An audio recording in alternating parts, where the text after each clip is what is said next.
Gemini! Welcome back. Tarot Express tayo ngayon. Tagalog Express, Sun, Moon, Rising Sign, and Venus. Channel reading for the sign of Gemini. Kunin lang natin kung ano yung makaka-resonate sa atin or makarelate tayo. Kung hindi tayo nakarelate, okay lang yun. Pero naniniwala ako may dahilan kung bakit ka napadpad dito ngayon at maaaring dahil yun sa oracle card reading sa dulo o pwede din na meron tayong mapupulot dito. So, pwede nyo i-check yung blog. Meron din Gemini reading na English.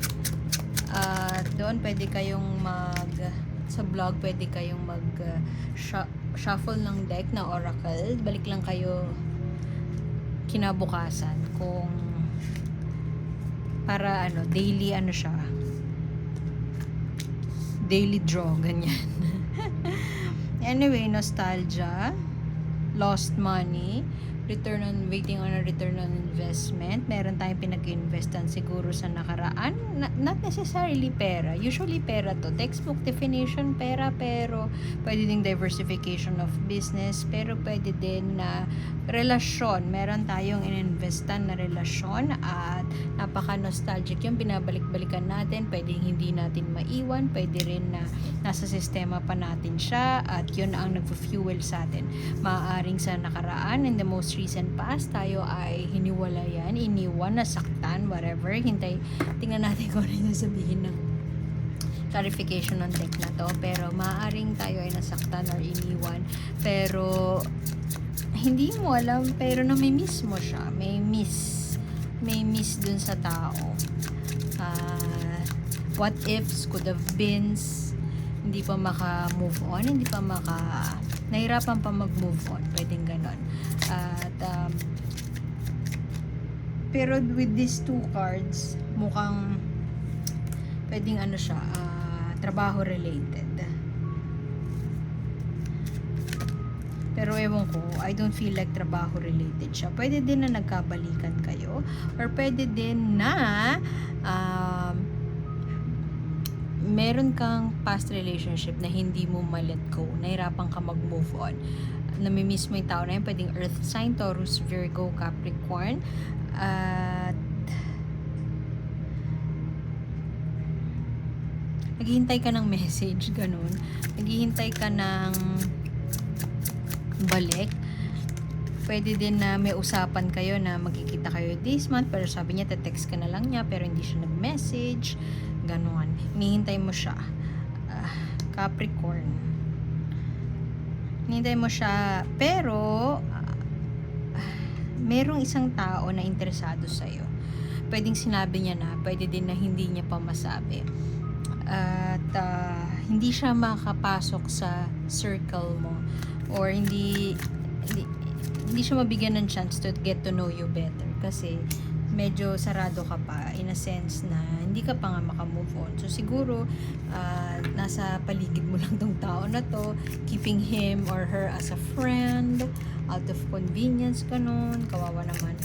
Pero yung iba naman sa inyo, maaaring nasa subconscious lang itong si ex na hindi ka makamove on. At kung tutuusin, okay naman yung married ba? Ba't ko nasabi married? Pwedeng ikakasal ka na. Okay naman tong life mo. Nag-e-explore ng panibago. Pwede ding maraming umaaligid sa'yo. Wow! Umaaligid kay Gemini. Very, very social butterfly kasi ang ating Gemini. At nagdadalawang isip ka kung sino ang ang pipiliin mo. Yung mahal ka o mahal mo. So, nagdadalawang isip si Gemini kung sinong pipiliin niya.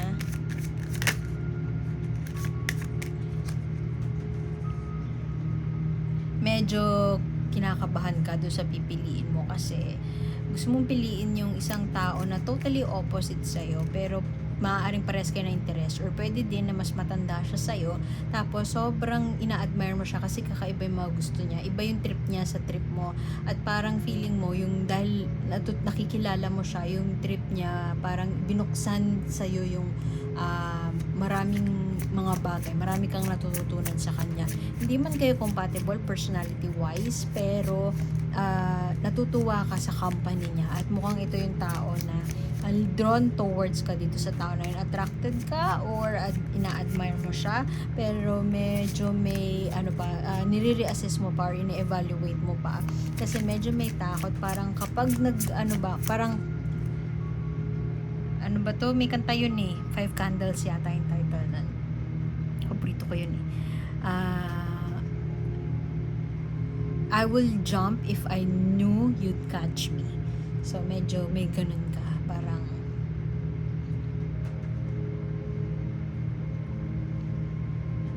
sasagutin ka niya. If not now, then when? Nagsagutan ng kanta. So, medyo excited ako dito sa last card kasi ito na yung new opportunity. Papasok na siya. A spark has been lit. It doesn't matter kung career ito, trabaho, or relasyon, na spark has been lit. Pero, the star card here in reverse seems like medyo pa tayo, natatakot ka ulit na i-bear yung all mo. Takot ka ulit na maging vulnerable. Natatakot ka na ipakita yung yung weakness mo or yung side mo na yung malambot side mo na ewan ko, natatakot ka na i-judge ka ng friends mo, ng rupok mo naman, ganon. Pero it's okay na maging vulnerable. It's okay na ipakita mo kung sino ka. Kasi dun mo din matetest kung para sa'yo talaga yung tao na yun. Pero yun, merong bagong pagkakataon. Pero medyo nagtatalo pa sa sistema mo. Yung paghihintay dun sa nakaraan, medyo pa tayo medyo hindi pa tayo fully nakaka-recover. Kasi healing din ito after to ng tower. Major breakup siguro or the one who got away. At parang sabi mo sa sarili mo na bakit, ano bang mali ko, anong ginawa ko, bakit nakawala yung tao na yun. At pinagsisisihan mo na pinakawalan mo yung tao na yun. So, pwede din na niloko ka niya, pero I'm picking up on the energy na niloko ka, pero kaya mo siyang patawarin. Pero sobrang hiya niya sa sarili, siya na lang yung lumayo. Ngayon, naghihintay ka na bumalik siya at kaya mo siyang, kasi papatawarin mo pa rin naman siya.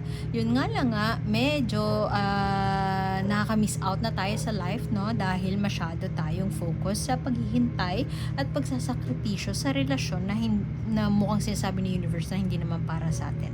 Maganda tong card na to, Sun card, kasi positive to. New beginnings. Pwede din kid, channeling your inner child. Pwede din na nahanap mo na yung joy mo. It doesn't matter kung may tao o wala, new love o may new love man o wala, pero alam mo na kung ano yung makakapagpaligaya sa'yo.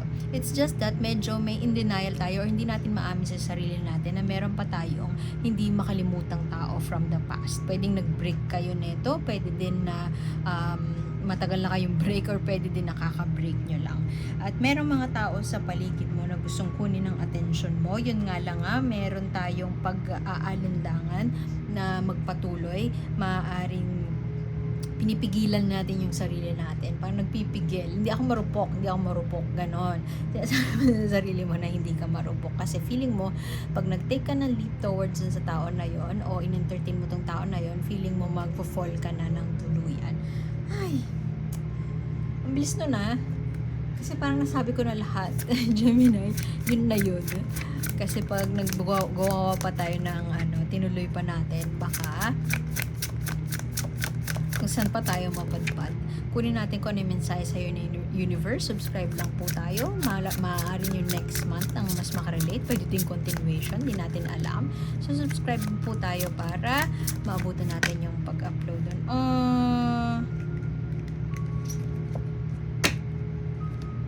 Ito yung unang-unang number 1 nga nakalagay. Sabihin ko sana ito yung unang-unang card dun sa deck na to. This is Chicholi Tarot deck. Kung gusto nyo makita yung decks use, tingnan nyo sa blog. Denial. Ano yung sasabi ko lang kanina ano yung dinideny mo, ano yung tinatago mo, ano yung nire-repress mo, ano yung tinatago mo dyan sa puso mo, at saan ka takot, ano yung nagmi-miss out na tayo sa life, and ano yung mga bagay na ayaw nating makita.